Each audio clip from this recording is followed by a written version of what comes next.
Hello everyone. बहुत बहुत स्वागत है आप सभी का मेरे यूट्यूब चैनल पे जिसका नाम है वर्मा प्रोफेशनल क्लासेस। और मेरा नाम है अनुज वर्मा। मैं सबसे पहले तो बहुत बहुत थैंक्स कहना चाहूँगा इससे पहले कि मैं आज के टॉपिक पे डिस्कशन करूं, क्योंकि आप सभी ने मेरे पहले ही वीडियो पे इतना प्यार दिया, सपोर्ट दिया, और मैं एक्सपेक्ट करता हूं कि आगे भी इसी तरह का सपोर्ट आप देते रहेंगे मुझे, जो मुझे और भी इनकरेज करेगा ऐसे इन्फॉर्मेटिव वीडियोस बनाने के लिए। मेरा पहला वीडियो जो कि कोविड की परिस्थिति को लेके था, जब लॉकडाउन चल रहा था तब उतने ज़्यादा केसेस नहीं थे, मेरे हिसाब से 11-12 हज़ार के आसपास केसेस थे ऑल इंडिया। लेकिन अब जैसे ही अनलॉक हुआ है तो बहुत बुरी स्थिति है, जिसके कारण सीएस के पेपर जून से जुलाई, जुलाई से अगस्त और दिसंबर हो चुके हैं एग्जीक्यूटिव, प्रोफेशनल और फाउंडेशन स्टूडेंट्स के। लेकिन C S E E T, C S executive entrance test के लिए जिन्होंने रजिस्टर किया है तब मई के एग्ज़ाम के लिए, उनका पेपर कल है। लेकिन बहुत ही अलग ही यूनिक स्टाइल में कराया जा रहा है, जो कि आज तक सी एस की हिस्ट्री में मेरे हिसाब से नहीं हुआ होगा। वो पेपर हो रहा है आपके घर पे। जी हाँ, आपको कहीं भी सेंटर पे जाने की ज़रूरत नहीं है। आपको केवल अपने लैपटॉप या डेस्कटॉप पे देना है।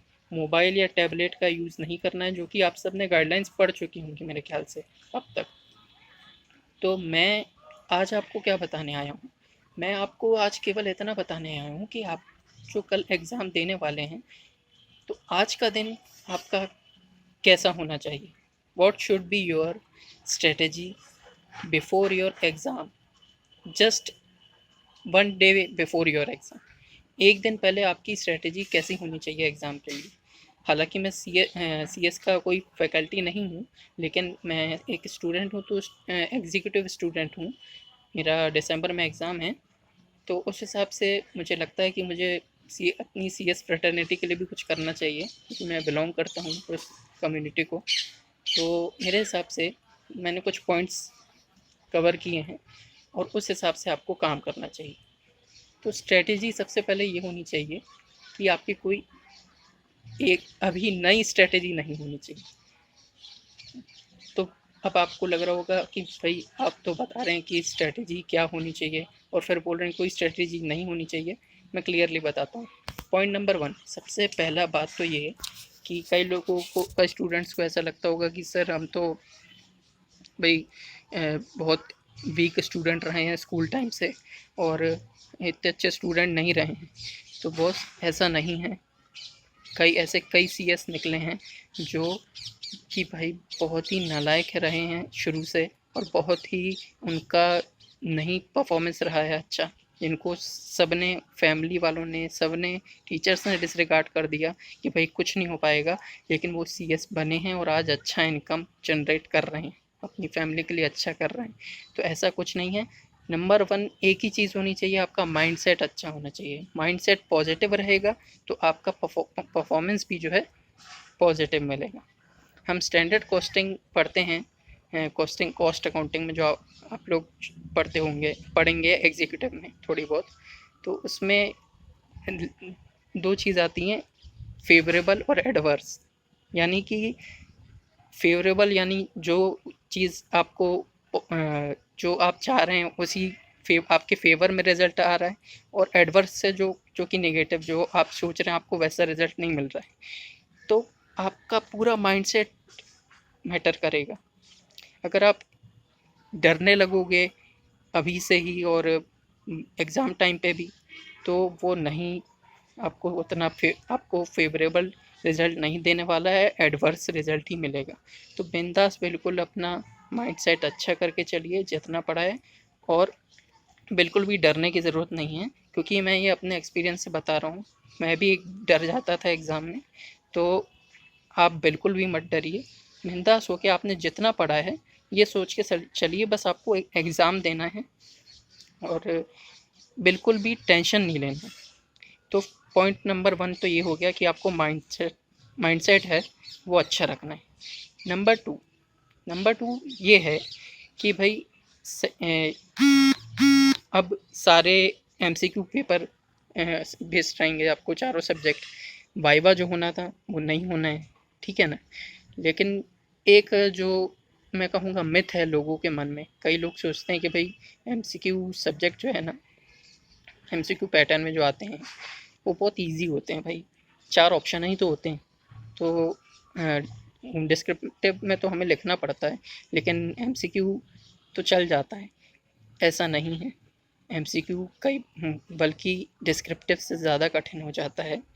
एमसीक्यू मतलब अब इसको डरिएगा नहीं, मैं आपको कुछ पॉइंट बता रहा हूँ, क्योंकि इंस्टीट्यूट किस तरह से खेलता है वो आपको समझना पड़ेगा, और जो कि आपकी फैकल्टीज़ ने भी बताया होगा, लेकिन मैं अपनी तरफ से भी बताना चाह रहा हूँ। तो क्या होता है ना कि जैसे अब एमसीक्यू पेपर आ रहे हैं आपको, चारों चारों सब्जेक्ट जो हैं वो एमसीक्यू बेस्ड हैं।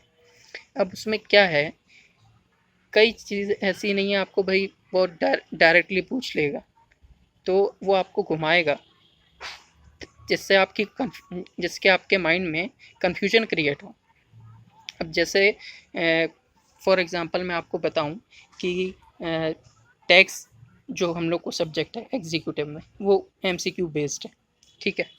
तो उसमें घुमा दिया जाता है कई बार, टैक्स में कोई अगर ऐसा क्वेश्चन पूछ लिया कि इतना अमाउंट जो है वो प्रोविज़न के हिसाब से जैसे एग्जेम्प्ट है, लेकिन वो पूछ लेते हैं कुछ और, प्रोविज़न में लिखा हुआ है कि इतना अमाउंट जो है वो टैक्स एग्जेम्प्ट होगा, लेकिन क्वेश्चन में पूछ लेते हैं कि कितना टैक्सेबल होगा, तो बच्चे वहाँ कंफ्यूज हो जाते हैं, और दिक्कत क्या होती है वो पूरा क्वेश्चन ध्यान से पढ़ते नहीं। मैं बोल रहा हूँ कि भाई आपके पास 2 घंटे हैं पूरे, क्वेश्चन को बहुत ध्यान से पढ़ना, क्योंकि नेगेटिव मार्किंग भी रहेगी तो आपको बहुत लॉस होएगी, ठीक है। तो बहुत ध्यान से क्वेश्चन पढ़ना, क्वेश्चन क्या कह रहा है, 3 चीज़ें क्वेश्चन में बहुत ध्यान, कोई भी किसी भी तरह का पैटर्न हो पेपर का, चाहे वो एमसीक्यू हो, डिस्क्रिप्टिव हो, कैसा भी हो, सबसे चीज़ होती है इंटरप्रिटेशन। सबसे पहले आप क्वेश्चन को इंटरप्रेट करिए कि क्वेश्चन क्या कह रहा है, फिर उसके बाद आप अपना दिमाग लगाइए कि ये क्वेश्चन जो कह रहा है इसमें लॉ कौन सा लग रहा है या किस चीज़ के बारे में पूछ रहा है, फिर आपके माइंड में क्लिक होना शुरू हो जाएगा, ठीक है। और कई बार जो चीज़ मैं बता रहा हूँ या कंफ्यूज करने के लिए आपको इंस्टीट्यूट पूछेगा, सीधी चीज़ पूछेगा लेकिन टेढ़े तरीके से, तो आप अपना प्रोविज़न अच्छे से ध्यान रखिएगा, वो तो ध्यान पे रखना ही है, लेकिन क्वेश्चन भी ध्यान से पढ़ना है कि कहीं ऐसा तो नहीं कि कंफ्यूज करके हमें पूछा जा रहा है। तो आप सही से पहले पढ़िएगा और फिर क्वेश्चन अपना अटेम्प्ट करिएगा, क्योंकि वो बहुत ज़्यादा ही आपको हानिकारक हो सकता है। ऐसे में मैं डरा नहीं रहा हूँ, लेकिन ये चीज़ों का ध्यान रखना बहुत ज़रूरी होता है एमसीक्यू में, ठीक है। Third thing, practice. प्रैक्टिस अभी तक तो आपने देखा ही है कि मॉक टेस्ट इतने निकाले हैं आईसीएसआई ने, वो आपने करे होंगे आई गेस, और करना चाहिए, क्योंकि उससे आपको, अब मैं ये नहीं बोल रहा हूँ कि भाई वो ही क्वेश्चन आएंगे, हो हो सकता है उससे कुछ क्वेश्चन आए, लेकिन ऐसा भी तो नहीं होगा कि भाई 50% से ज़्यादा क्वेश्चन उससे आ गए, लेकिन वो पैटर्न जो है ना, उसी पैटर्न में क्वेश्चंस आएंगे। तो आप वो मॉक टेस्ट जितने भी हैं वो सॉल्व करके जाइएगा। और कुछ लोगों की आदत होती है एमसीक्यू सॉल्व कैसे करते हैं, एमसीक्यू सॉल्व करा, फिर देखा, फिर सॉल्व किया, फिर देखा आंसर पीछे, ऐसे नहीं होता है। 50 क्वेश्चंस अगर जैसे मान लीजिए 50 क्वेश्चंस सॉल्व कर रहे हैं आप किसी सब्जेक्ट के, मान लीजिए करंट अफेयर्स के या किसी के क्वेश्चन सॉल्व कर रहे हैं, तो आप पहले एक रन में पूरे क्वेश्चन सॉल्व करिए और फिर एनालाइज करके देखिए आपने कितने सही किए कितने गलत, तब तो आपको मिस्टेक पता चलेगी।